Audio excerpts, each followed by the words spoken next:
Once again, we find ourselves looking into the book of Matthew, looking at Jesus' interactions with his disciples, asking what was he trying to teach them there in that moment? What were they learning from that?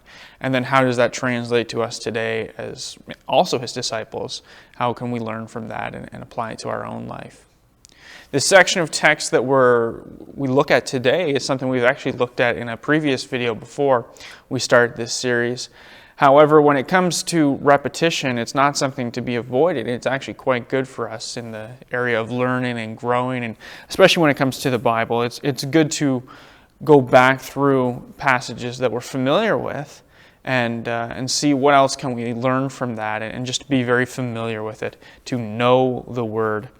In the book of Matthew, in chapter 9, near the end, there's this section of text that if you've been in the church for a good period of time, you're most likely familiar with. And it's pray that we might send laborers out into the field. You'll often hear this used if there's a Sunday or a message or a conference with a missional emphasis. This is often tied into that, and it is obviously a missional text, but not just in the cross-cultural context. But anyways, we'll read the text. I'm going to read from verse 35 to 38, and it's the last portion there of Matthew chapter 9. Reading from the English Standard Version, it says, "And Jesus went throughout all the cities and villages, teaching in their synagogues and proclaiming the gospel of the kingdom, and healing every disease and affliction. When he saw the crowds, he had compassion for them, because they were harassed and helpless, like sheep without a shepherd. Then he said to his disciples, 'The harvest is plentiful, but the laborers are few. Therefore pray earnestly to the Lord of the harvest to send out laborers into his harvest.'" Now, if memory serves me right, last time we looked at this text, I talked with an emphasis on the lack of shepherding, the lack of quality leadership that these people had over them. And Jesus saw that. And so, while this is a charge to his disciples, it's also a comment at that these people are helpless. They're like sheep without a shepherd. Yet they shouldn't be. There was religious leaders there. And so Jesus is also commenting on that. But we're not going to focus on that today. What I want to focus on is what led Jesus to say this statement to his disciples. It says that he was going from villages and towns, and he was teaching in their synagogues, and he was healing these people. And when he saw the crowds of people, that he was moved with compassion.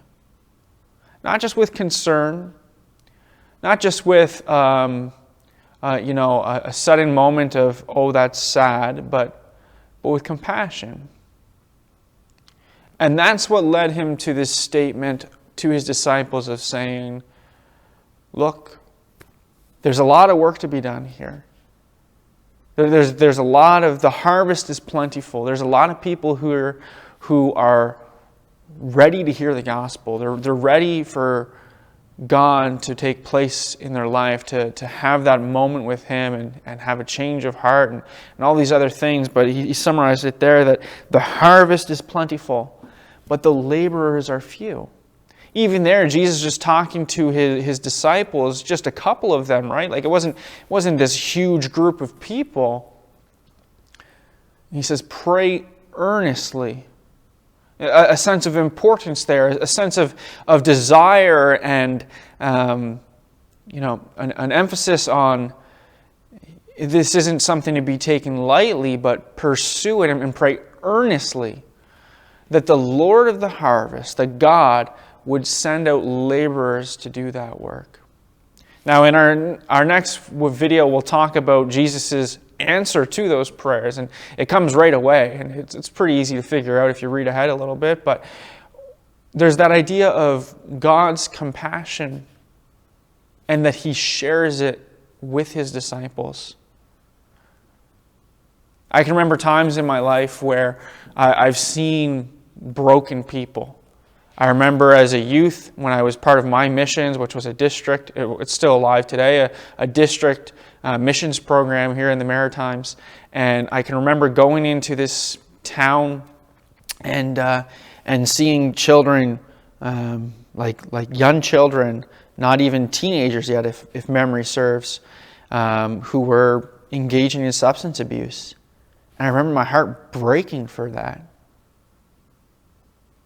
I can remember the first time that I went overseas and I saw like deep poverty for the first time. Or when I would walk when I was in Alberta and it seems more in your face there. There's this homelessness problem there in Edmonton, and to engage with that. And then these are all things that a lot of people would look at and they would see the pain there. They would see the struggle there. But at the same time, as a Christian, when I would walk through a school, when I would walk through the mall or just down the street and you see people and you start to realize that these people don't know God. They're lost. And some of them are seeking and they're looking for answers, but they don't know where to turn. And just like Jesus here, we look out and we see that they're like sheep without a shepherd. There's no one to help them. And what God does is He has this great compassion for the lost.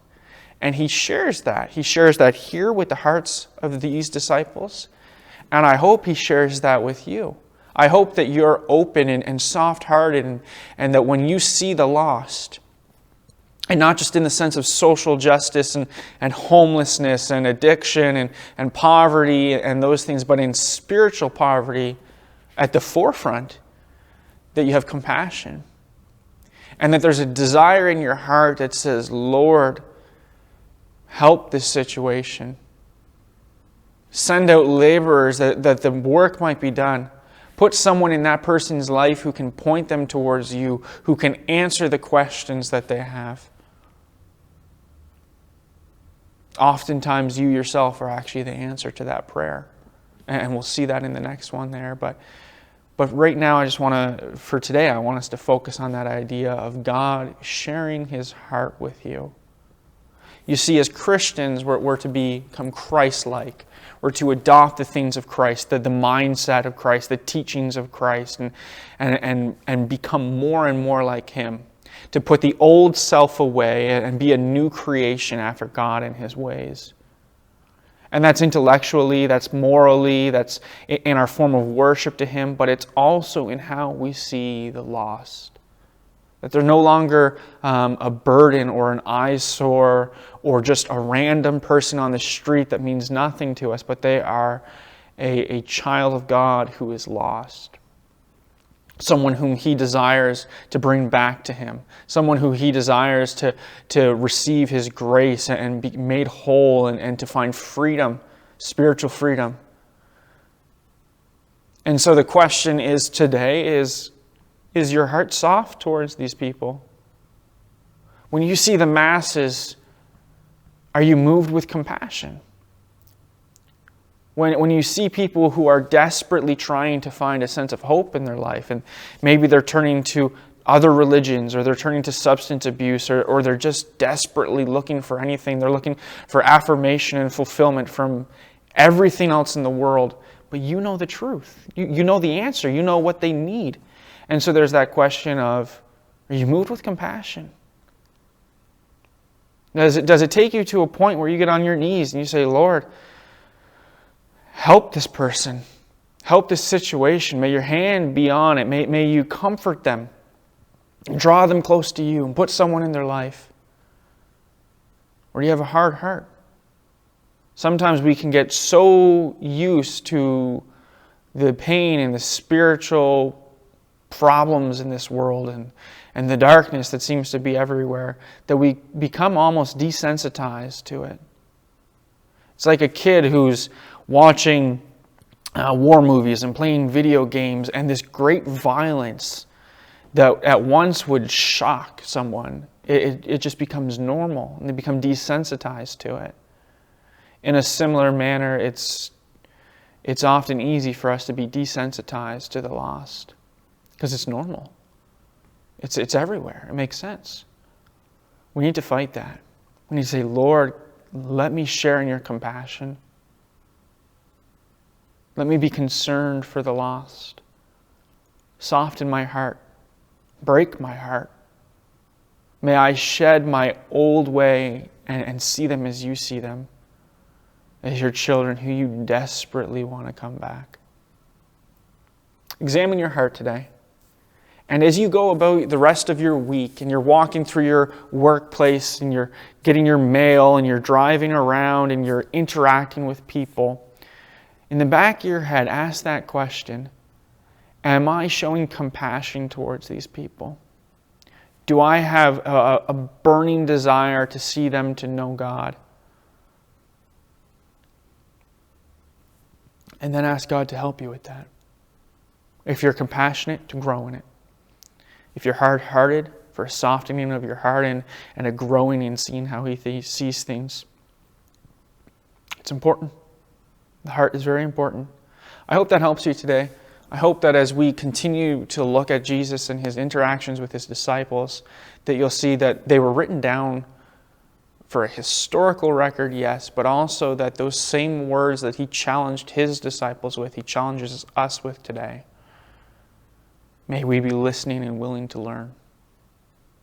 Have a good week. Glorify God in all that you do.